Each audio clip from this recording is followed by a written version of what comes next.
Sheffield Carlisle 68. For those who haven't been to the channel before, I'm Gary, and behind me is my Engage layout Westmorland, and just got a couple of trains running this afternoon. So we've got the Coronation Class City of Edinburgh, and that's pulling a rake of 8 Stania coaches, and we've also got running the Royal Scots Royal Air Force, and that's pulling 5 Mark 1s in its rake. Yeah, so the last update video was back in March, which was surprising for me as well when I checked back, but we have had the Scenic tunnel top video in between, which took a bit of preparing for and so on. But yeah, there's been sort of lots going on. Unfortunately, I had COVID for 2 or 3 weeks, which set me back. I didn't spend any time on the layouts whatsoever, but it gave me quite a bit of time for thinking on what future projects to run. And then I've also prepared one of the rooms in the house as an office. So this now was previously my office come sort of model railway room. Now it's literally my model railway room. So I've got a full-time sort of workbench now, instead of swapping between laptop and a modelling table. So yeah, lots to update you on the layout. That's the main focus for today's video. Yes, I'm going to introduce a sort of new feature in the monthly updates. I'm not saying we'll do it every time, but basically, because I've got my new workbench, I thought I would do a feature called What's on the Workbench, so you can see what I'm actually working on at each sort of each update. So hopefully that'll be of interest, and there might be some sort of tips and some advice in there as well, that I can maybe pass on, that may be useful. Before we move to the update, just want to give a big shout out to Stephen at Elvenholme, and he featured my layout and the YouTube channel on his 2 to watch on his channel. So I'm just really repaying the favour, really, because after that I got quite a substantial amount of new subscribers, and hopefully those new subscribers will enjoy the first update since joining the channel and have a good overview of the layout. So welcome aboard, as with the other new subscribers. So yeah, just please check out Stephen's Elvenholme layout if you're not already familiar with it. I'm sure most of you are, but I'll just put the details up on the screen now. Great layout with lots of interesting stuff that Stephen puts out there. Some really good builds. He recently did an engine shed, and he's now doing a viaduct and a new scenic part of the layout. So I'm really enjoying watching that, and I'm sure you guys will as well if you're not familiar with the channel already. So yeah, the other thing I just wanted to mention was obviously there's been some big gaps between videos, at least a month or more. What I'm starting to do now, which is a quick catch up if you want to check on what I'm doing, I'm putting on reasonably regular updates on my Facebook page, so please check that out, and hopefully you'll enjoy some of the content. I generally put on there if I get any new locos or any new purchases, plus any sort of updates on the layout between videos. So let's crack on, and let's move over to the layout for the update.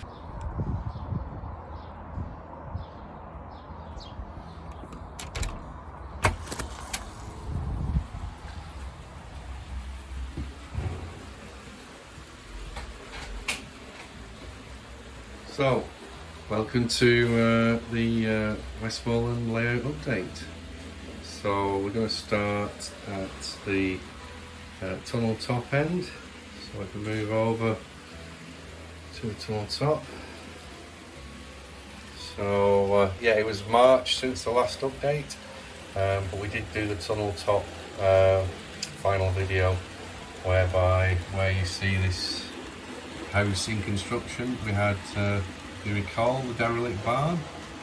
So decided to move the derelict barn and put a nice farmhouse up on the hill.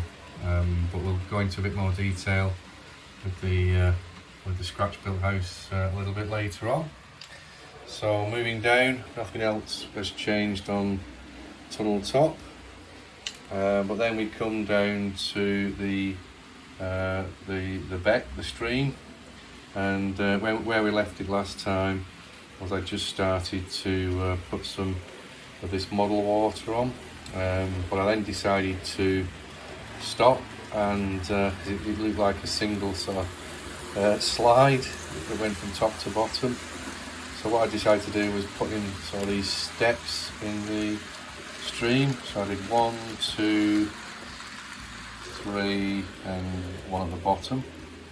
So I think that looks a lot better now, much more like you see in the real world. And then I also added these real slate stones, and then just put some sculptor mould round to bed them into the scenery. So these are all real slate stones, and as I say, I've used sculptor mould. So the idea with this section of the layout is we're putting rocks in similar to what we did at the top here, and then building that up and then going over that with model water. So I'm going to cover that in the next video, and then you'll see just to the left is where the barn has found its new home. And the reason for that is you'll see in the photograph that's just popping up on the screen now, and I thought it looked far more at home as per the photograph, because we've got sort of the rock faces behind and obviously the water in front, which is pretty much like where the real barn is.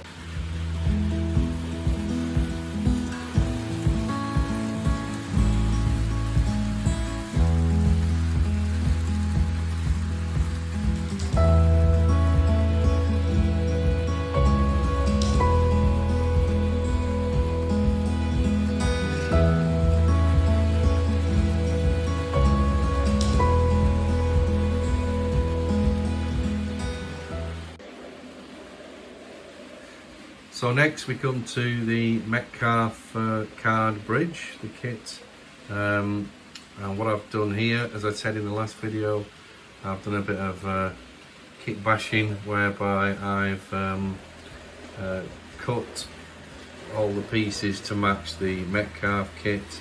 So all these have been cut out from Slater's plasticard into individual pieces to match the terrain. So this would have been a lot easier to actually do it on the workbench. I've actually put the stone inner portals in here as well. I don't know if you'll be able to see that. So I've put the stone also obviously on the inside, and I've built these, which are different than the Metcalfe. I've actually built these sort of trusses up to make it more realistic than having this running all the way down to the base. So yeah, that's the viaduct area. So the next job for this is to get the viaduct painted and weathered, and try and match the stonework as best I can to the photograph that's just popping up on the screen now.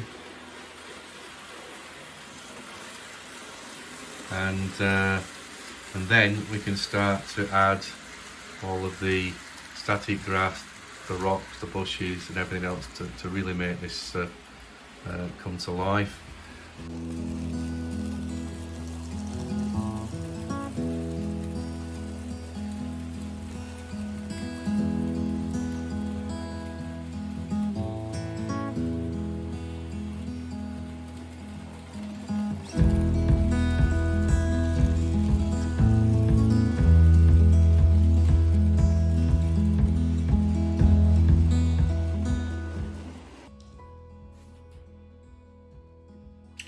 So moving into the station area, this is more of a new purchase.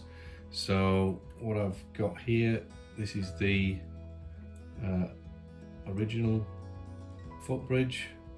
So I spotted this one on eBay, and this is a bridge that's a footbridge that's based upon the exact one on the Settle station. So as you can probably see, the lattices are far more defined. We've got more detail on the bridge itself. And all in all, it's I've checked it against the Settle bridge, and it's absolutely spot on, even with the pillars on the supports, and it's a little bit wider as well when you see it on the platform, which is better. I think this one was too close to the actual platform edges. So yeah, looking forward to getting that painted up, and I think that's a real good addition to the layout. I think it was £7 or £8 I think I paid for that. So yeah, a real good buy.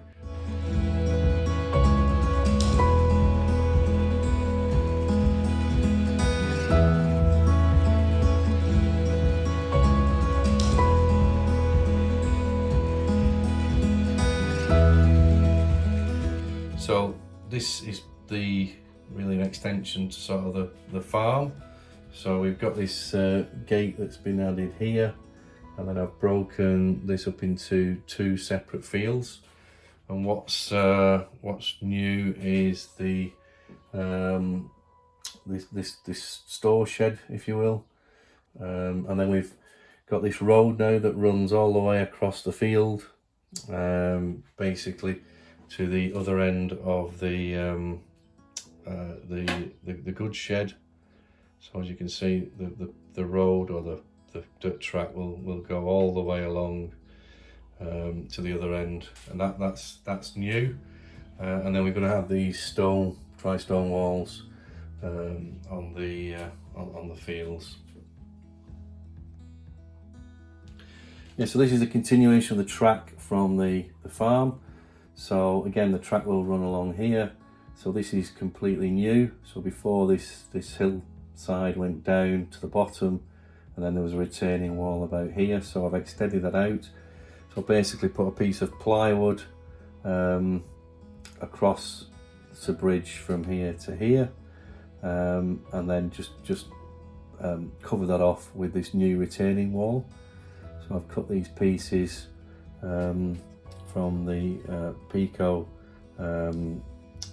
stonework, so they've been fitted, and then we're going to have dry stone wall running across. So the idea is the country lane will have a gate here, and then it'll run all the way back to the farm. So it connects the this end of the layout, I guess, to the farm. So you've got a continuation. So I think that's a really good addition to the layout, rather than just terminating the field here and the workmen's cottages at this end.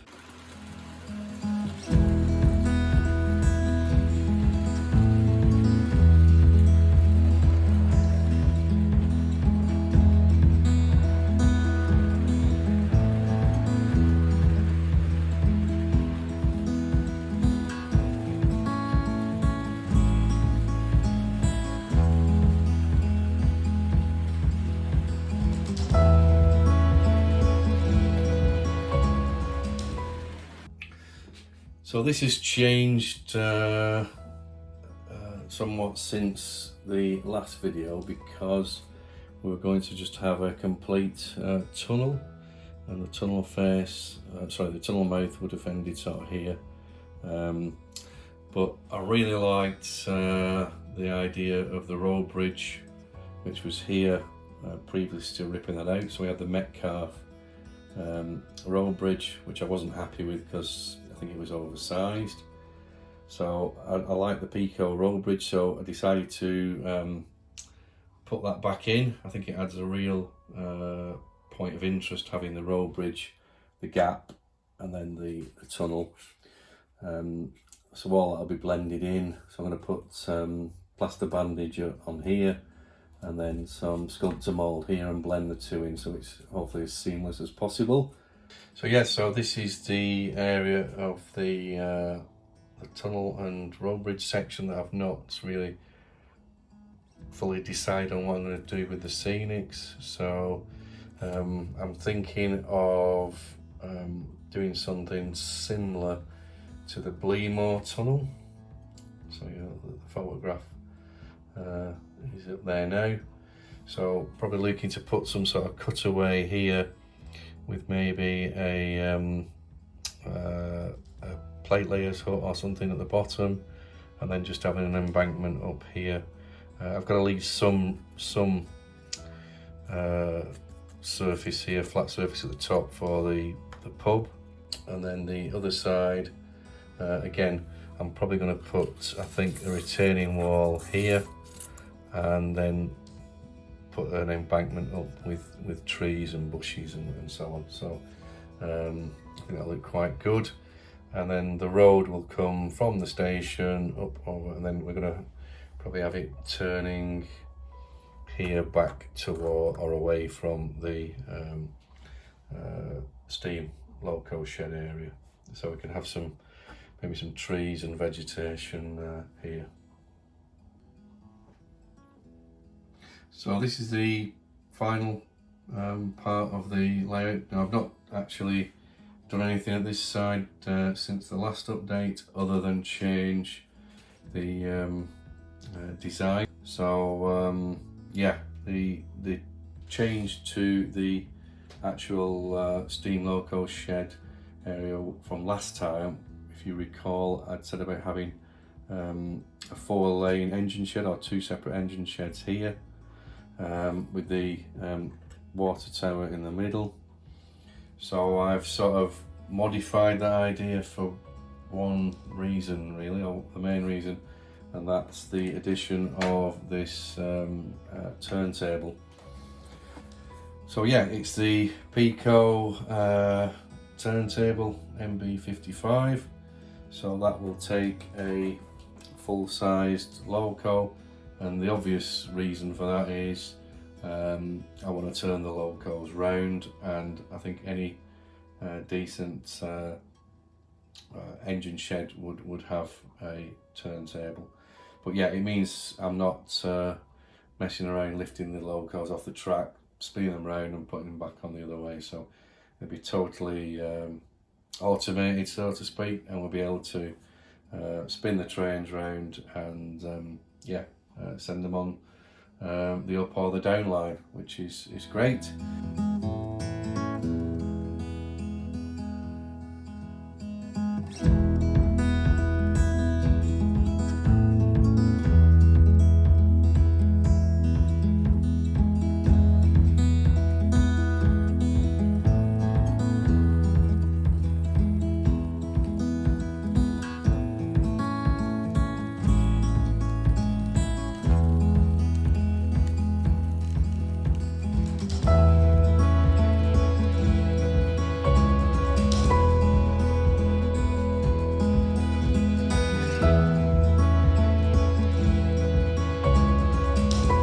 Yeah, it's good to have this workbench area now, so it's totally dedicated to sort of modelling for my railway and so on.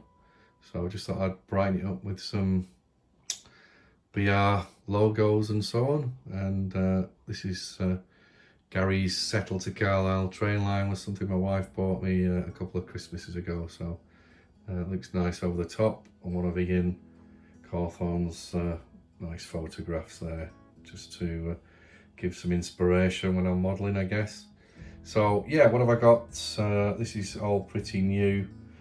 Before, as I said, this was my computer desk, so I had a screen on here and my laptop and so on, so it was just a case of having to clear that away at the end of the day and make way when I was doing some modelling, and then pack it away ready for the next day's sort of work really. So a bit of a pain, to be honest, but now I can leave stuff out on here if I'm halfway through a job. And then I've also been able to purchase some sort of storage, because everything was packed away in boxes here and there, couldn't find anything.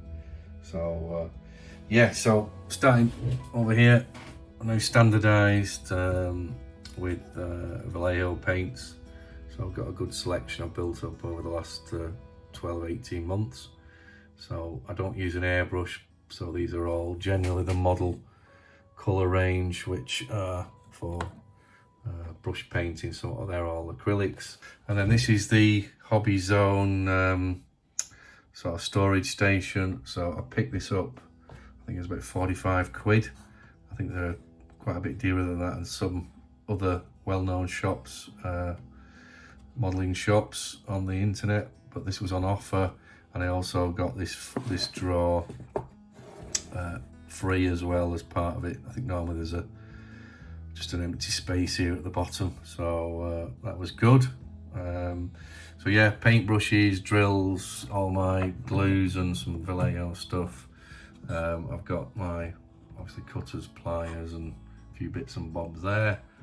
My tools up the top, and then scalpels and cutters. In here I've got bits and bobs, paintbrushes, screwdrivers and so on, clamps, and so yeah, you get the idea. So yeah, really good storage, so that's tidied all things up.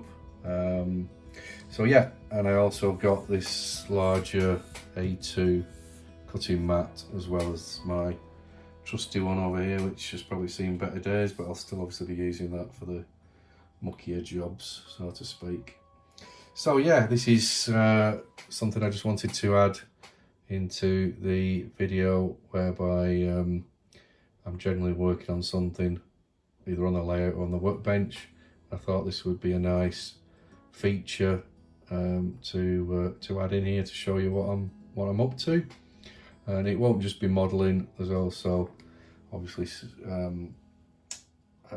stuff to do with the maintenance and upkeep of the locos, which is all very new to me. And yeah, that loco there's my Jubilee Bahamas is a bit poorly, and I'm gonna have to send it away to be fixed basically, but we'll come on to that later.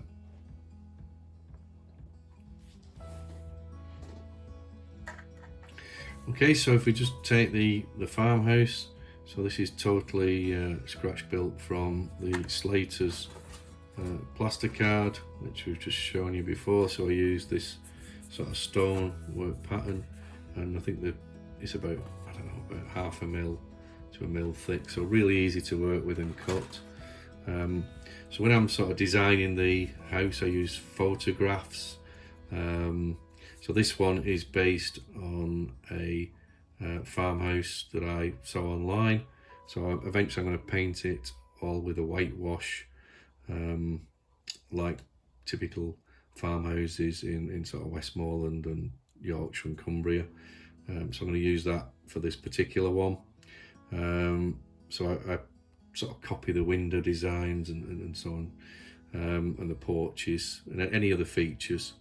But I really use the Metcalfe kits to the sizing and templates, so you'll see sort of the end of the house is the same as a Metcalfe kit. And then when I come to do the windows, I use the Metcalfe windows, as I've said. And when you can put them in there, and that's what they look like when they're in. So they'll be glued in afterwards. It's been painted, but again, as an easy template, as you can see, I use the Metcalfe kit again. So I just overlay that on the plasticard and then cut through that. So a really easy way to do that. Hopefully a good tip for anybody who's thinking about scratch building buildings. And then I just make all these from what I see, really. Just mark them out, cut them, and then I use ratio builder series doors. And then for these sills, I just use bits of card, just thin card, and then glue them. So with all the kits, I have sort of two things that I use extensively, and that's super glue to glue it all. Really, I don't use any other type of glue, so I use that super glue throughout. And then when I'm building, if there's any sort of unsightly gaps or cracks, I can't always get them all, but I swear by using this Vallejo plastic putty.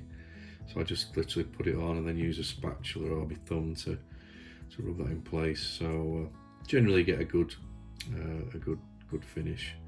And then as you see, it's no cardboard construction. I just use scraps to strengthen the build. And then for the chimneys, I use a bit of card at the top, and then for the chimneys, just found a new lining chimneys. I use these bamboo skewers which double up as, I also use these to put the glue on when I'm applying the glue to the model, and then I basically cut these off for the chimneys. I think they make really good chimneys. So that's the farmhouse model. I don't think really there's much to add to that. I then give the model a full prime with Vallejo, where is it? Vallejo surface primer. So that's all prepped then to put on the first coat, which I've covered painting these buildings in another video, but I keep trying different new techniques to get them to look more sort of realistic.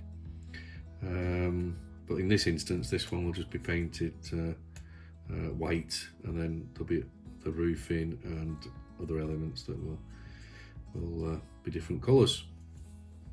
So yeah, that's the main one that I've got on the workbench at the moment. And the final thing I wanted to cover with the kits is this Metcalfe kit, or Metcalfe building.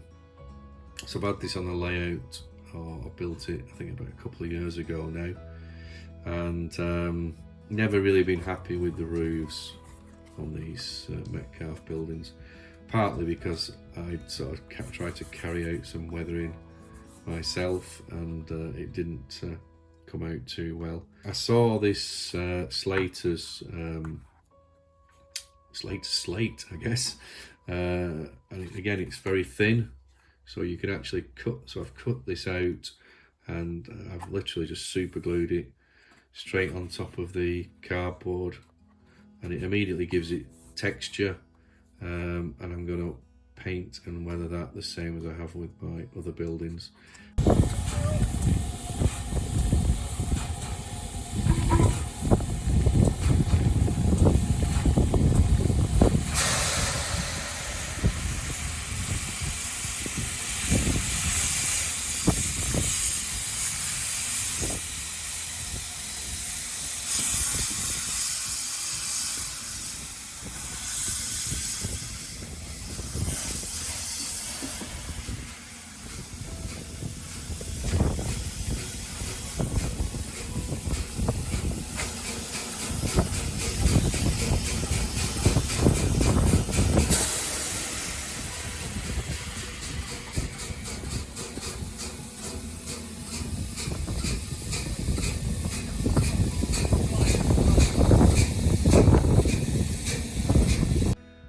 So what's on the workbench isn't just about making scratch-built models and painting. It's also about the trains, rolling stock, locos, etc. And this is my Farish Jubilee Bahamas, and I basically went to carry out some maintenance on it, and that was to change the traction tyres because one had come off on the track. So I was wanting to change these two at the front. I think there's one that was missing, so I changed those two, and whilst it was apart I changed the back two as well. So it was a case of just undoing these two screws, and there's a couple of hidden screws. Pull that out, take out the rear and front axle on the tender, just take off the old traction tyres, and I bought these Graham Farish traction tyres, fitted those, went to put it back on the layout, and yeah, it just wouldn't, basically, like, started to move, and then after a few seconds it stopped, and then there seemed to be a funny smell coming from the motor area, or the tender area. So took it off, took it apart, thought it might be the DCC chip, so put a new one in, just the same.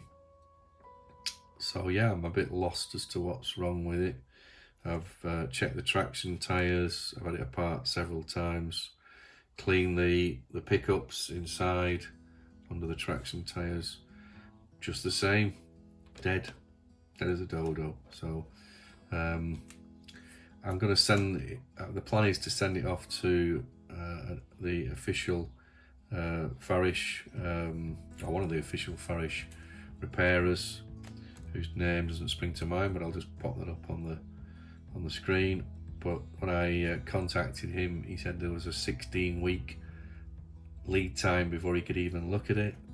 So yeah, that's not great, but if I have to do it, then so be it. But as you guys out there have probably got a lot more experience with these locos than I have, just wondered if you could shed any light on what it might be. Is it something simple, or has the motor burnt out? Have I done something wrong? I've changed traction tyres before, but not had a bad result like this. So yeah, I think the Jubilee, on the Jubilee weekend, is going to have to go back and be fixed. So yeah. So yeah, appreciate any feedback, guys, in the comments on what you think it might be. Any suggestions? Do you know of any other repair agents who might be able to do it quicker, who you've used in the past? I've never sent a loco away before. Okay, so that's the end of the video, really. Hope you enjoyed it. As I say, it's been the first update for quite some while, so yeah, there's lots to go through, and you can see there's still lots and lots to do, and this will be the next part that I will be finishing off on, when I'll be doing some videos of what I'm actually up to here. So yeah, if you like what you see, give it a thumbs up. If you're not a subscriber already, please do so, and yeah, leave any comments in the comments below. Always really enjoy reading your comments and getting feedback on the videos and the content. But yeah, we'll bring that to a close. So thanks again, take care, and we'll see you soon on Settled Carlisle 68. Cheers guys, bye.